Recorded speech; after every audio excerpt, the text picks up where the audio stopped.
यह कहानी एक लड़की की है जो अपने जीवन के सबसे कठिन दौर से गुजर रही है। उसके पिता का व्यवहार उसे हर पल आतंकित करता है और उसे एक कैदी की तरह महसूस कराता है। मेरा नाम नीलम है और मेरी उम्र 16 साल है। मैं बहुत खूबसूरत हूँ और मेरे पापा हमेशा मुझे डराते धमकाते रहते हैं। मैं कभी भी अकेले बाहर नहीं जा सकती क्योंकि पापा हमेशा मुझे खुद ही स्कूल छोड़ते और लेने आते हैं। मेरी माँ भी मुझे हर समय अपने साथ रखती हैं। मुझे अपने दोस्तों के साथ समय बिताना बहुत पसंद है, लेकिन पापा के डर की वजह से मैं कभी भी उनसे मिल नहीं पाती। मेरे दोस्त हमेशा मेरा मजाक उड़ाते हैं कि मैं कभी बाहर नहीं जा सकती और हमेशा पापा के डर में रहती हूँ। एक दिन मेरी माँ के भाई की तबीयत अचानक खराब हो गई। माँ को उनके पास जाना पड़ा और पापा ने कहा कि वे घर पर ही रहेंगे। मुझे बहुत डर लग रहा था क्योंकि पापा ने पहले भी मेरे साथ बुरा बर्ताव करने की कोशिश की थी। माँ के जाते ही पापा ने मुझे अकेले में बुलाया और मुझे धमकाने लगे। उन्होंने कहा कि अगर मैंने उनकी बात नहीं मानी तो वे मुझे बहुत सजा देंगे। मैं बहुत डर गई और मैंने उनसे बचने की कोशिश की, लेकिन वे मुझे पकड़कर मेरे साथ बुरा बर्ताव करने लगे। मैंने बहुत कोशिश की, लेकिन मैं उनसे बच नहीं पाई। इस घटना के बाद मैं पूरी तरह से टूट गई थी।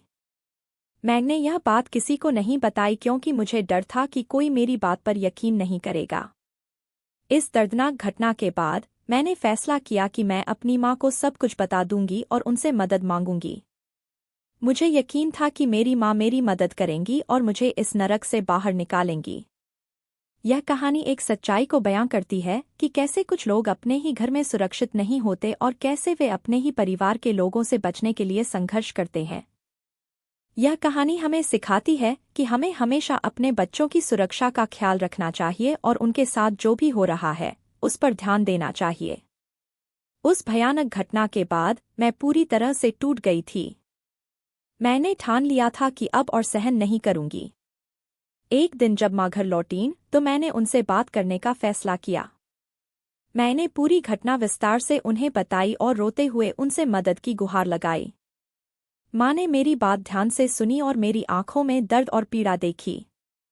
वे बहुत दुखी और गुस्से में थी कि उनके ही पति ने उनकी बेटी के साथ ऐसा घिनौना काम किया। उन्होंने मुझे गले लगाया और कहा कि वे मुझे इस स्थिति से निकालेंगी। माँ ने तुरंत ही मेरे मामा से संपर्क किया और उन्हें सारी बात बताई। मामा ने पुलिस में शिकायत दर्ज करवाने का सुझाव दिया, लेकिन माँ को डर था कि समाज और रिश्तेदारों की बातें सुनकर हमें और मुश्किलों का सामना करना पड़ेगा। इसलिए उन्होंने सोचा कि पहले वे मुझे और खुद को सुरक्षित जगह पर ले जाएंगी और फिर कानून की मदद लेंगी। माँ ने धीरे धीरे कुछ जरूरी सामान पैक किया और एक रात जब पापा सो रहे थे हम घर से निकल पड़े।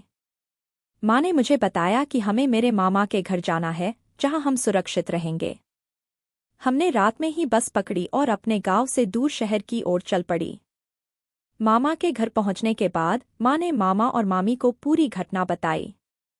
मामा ने तुरंत ही वकील से संपर्क किया और कानूनी कार्रवाई शुरू की। उन्होंने पुलिस में शिकायत दर्ज कराई और सबूत जुटाने लगे। मेरे बयान और डॉक्टर की रिपोर्ट के आधार पर पापा के खिलाफ केस दर्ज हुआ। कई महीने तक अदालत में सुनवाई चलती रही। इस दौरान मैं और माँ मामा के घर पर ही रहे। अंत में अदालत ने पापा को दोषी पाया और उन्हें सजा सुनाई। यह मेरे और माँ के लिए बहुत बड़ी जीत थी। इस सब के बाद हम एक नए शहर में बस गए। माँ ने एक छोटी सी नौकरी शुरू की और मैं भी अपनी पढ़ाई जारी रखने लगी। हम दोनों ने मिलकर अपने जीवन को नए सिरे से शुरू किया।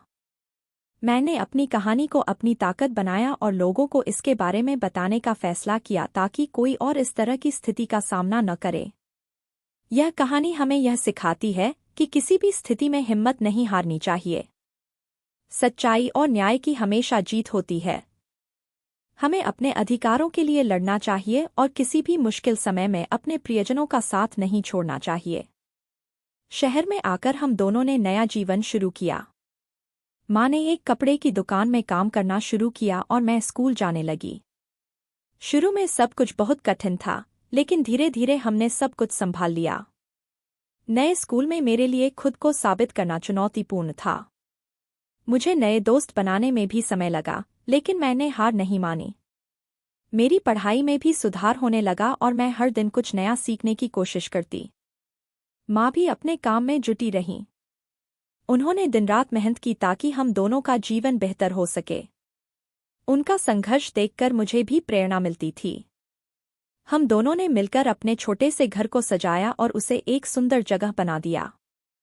इन सब कठिनाइयों के बीच मैंने अपने सपनों को नहीं छोड़ा। मैंने ठान लिया था कि मैं पढ़ लिख कर एक सफल व्यक्ति बनूंगी और अपनी माँ को गर्व महसूस कराऊंगी। मैंने अपने भविष्य के लिए योजनाएं बनाई और अपने लक्ष्य की ओर बढ़ने लगी। मैंने अपने अनुभवों से सीखा कि ऐसी घटनाओं के बारे में बात करना कितना जरूरी है। इसलिए मैंने अपने स्कूल में एक समूह बनाया, जहां हम सभी लड़कियां मिलकर अपने अनुभव साझा करते थे और एक दूसरे की मदद करते थे। हमने मिलकर कई जागरूकता अभियान चलाए और लोगों को बच्चों की सुरक्षा के बारे में बताया। इस पूरे सफर में माँ और मेरे बीच का बंधन और भी मजबूत हो गया। हम दोनों ने एक दूसरे का सहारा बनकर हर मुश्किल का सामना किया। माँ ने मुझे सिखाया कि कैसे अपने हक के लिए लड़ना है और कभी हार नहीं माननी चाहिए। कई सालों की मेहनत और संघर्ष के बाद मैंने स्कूल में अच्छे अंक प्राप्त किए और कॉलेज में दाखिला लिया। माँ ने मेरी हर कदम पर मदद की और मुझे प्रोत्साहित किया। मैंने भी अपनी मेहनत और लगन से कॉलेज में भी अच्छा प्रदर्शन किया। मेरा सपना था कि मैं एक सफल वकील बनूं और उन लोगों की मदद करूं जो न्याय के लिए लड़ रहे हैं। मैंने अपने सपने को पूरा करने के लिए दिन-रात मेहनत की और अंततः मैंने वकालत की पढ़ाई पूरी की। आज मैं एक सफल वकील हूं और उन बच्चों और महिलाओं की मदद करती हूं, जो घरेलू हिंसा और यौन उत्पीड़न का शिकार हुए हैं। मैंने अपने अनुभवों से सीखा कि कैसे इन मामलों में न्याय दिलाना है और मैं पूरी कोशिश करती हूं कि कोई और मेरे जैसी स्थिति का सामना न करे। यह कहानी हमें यह सिखाती है कि जीवन में कितनी भी कठिनाइयां आएं, हमें कभी हार नहीं माननी चाहिए। हिम्मत और संघर्ष से हर मुश्किल का सामना किया जा सकता है और सच्चाई और न्याय की हमेशा जीत होती है।